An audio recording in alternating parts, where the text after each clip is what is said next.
Muito bem, pessoal. Então, hoje nós vamos continuar em uma aula aqui sobre vetores, tá? Eu estou gravando essa aula porque eu quero deixar bem claro para vocês esse conceito de vetores, tá? Porque os vetores eles são muito utilizados na física, mas também são utilizados na computação. E a forma como nós usamos vetores é bastante diferente, né? A representação dos vetores nos dois campos do conhecimento. Na aula passada, se você assistiu o vídeo, se você vê o vídeo de novo, ou se você já assistiu o vídeo, você vai ver que naquela aula, né, aquela aula do Khan Academy, o autor ele faz uma diferenciação entre vetores e escalares, né? Então, por exemplo, se eu pegar esse objeto aqui, ele tem uma massa, né? Vamos dizer que a massa dele seja 1 kg.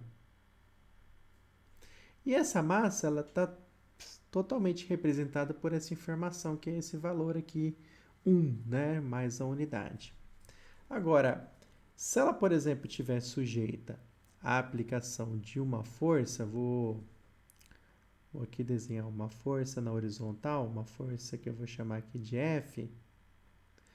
Essa força F, vou chamar aqui de F1, ela é totalmente diferente de uma outra força. Imagina uma outra força na horizontal, só que orientada no outro sentido.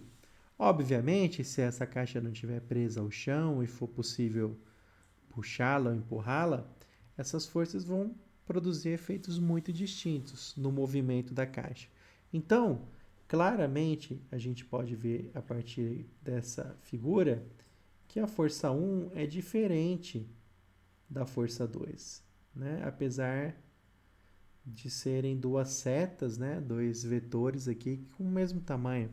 Então, o que mudou aqui, né? Os dois estão na horizontal, os dois têm o mesmo tamanho. Por que eles não são iguais, né? Se você observar com calma, você vai perceber que a grande diferença entre eles é que um aponta para a esquerda, o outro aponta para a direita. Então, eles têm, eles têm a mesma magnitude, eles têm a mesma direção, no caso aqui é horizontal,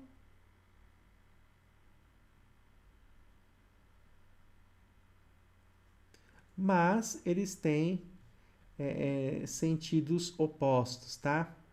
Então, aqui no caso, como o sentido é diferente, eles são diferentes, tá? Então, todo vetor, diferente do escalar, ele precisa dessas três informações. E ele só vai ser igual se essas três informações forem iguais para quaisquer dois vetores, né? Então, ele precisa de três informações, né? Talvez seja um pouco confuso para você entender a diferença entre o que é direção e o que é sentido. Mas no caso aqui a gente vai usar a direção como horizontal, vertical, ou nesse caso, por exemplo, aqui que ele está inclinado de um certo ângulo θ, né? Essa direção aqui a gente poderia chamar de diagonal. Isso é direção. Agora, outra coisa completamente diferente é o sentido, né? Aqui, por exemplo, a gente tem o vetor F1 e F2 que estão na mesma direção, na horizontal, mas em sentidos opostos. Eu poderia também pegar aqui esse vetor, ó, criar um vetor aqui do lado que tem a mesma magnitude, também está na mesma inclinação, mas tem sentido oposto. Então, esses dois vetores aqui, eles não são iguais, tá? Muito bem. Então, os vetores, eles têm essas três informações. E aqui no caso, a gente está representando o vetor aqui no plano cartesiano. Aqui vai ser o meu eixo x e aqui vai ser o meu eixo y, tá? E como o vetor ele pode ser colocado em qualquer ponto do espaço, basta que a magnitude, a direção e o sentido sejam o mesmo para o vetor ser o mesmo. Então, só para complementar aqui, se eu tenho esses dois vetores, né? Eles estão em posições diferentes no espaço, mas como eles têm a mesma magnitude, vamos dizer que seja 3, né?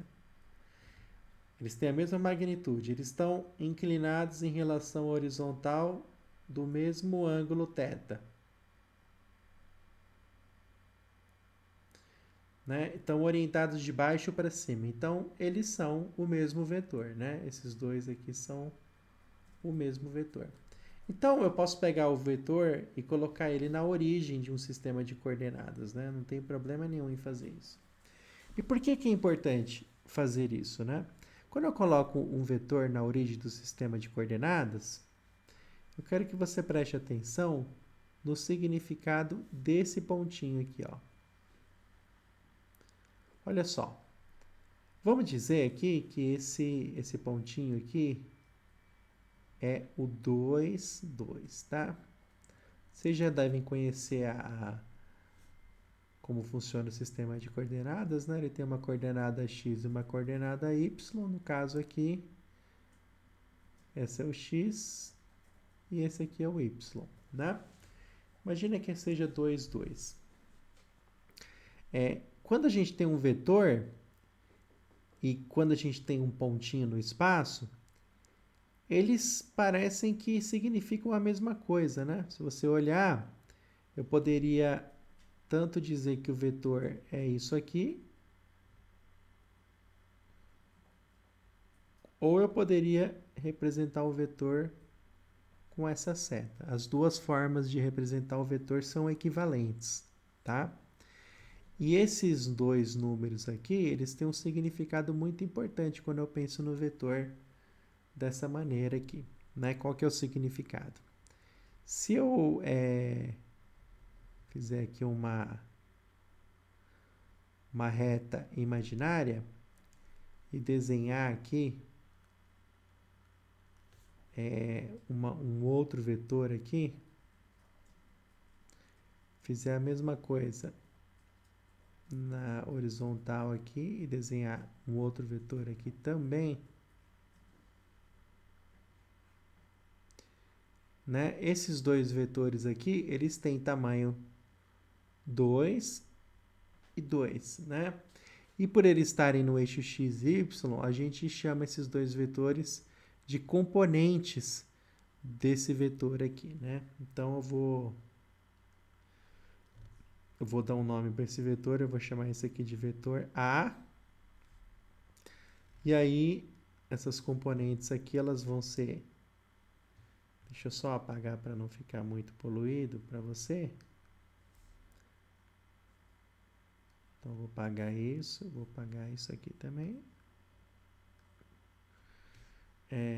Muito bem. Então, esse aqui vai ser o meu AX, que é a componente x desse vetor, e esse aqui vai ser o meu AY, que é a minha componente y desse vetor, né? Então, olhando aqui a relação entre o sistema de coordenadas, o vetor, componente x, componente y, não é difícil ver que esses dois valores aqui são as magnitudes das componentes do vetor, né? Então, quer dizer, existe uma forma alternativa de representar vetores que não a seta, né? Essa estrutura aqui, que é o par ordenado. Então, na próxima aula, eu vou falar um pouquinho dessa relação entre as duas formas de representar vetor e por que quando que uma é mais útil do que a outra e por que é tão importante fazer isso. Tá bom, pessoal? É isso aí.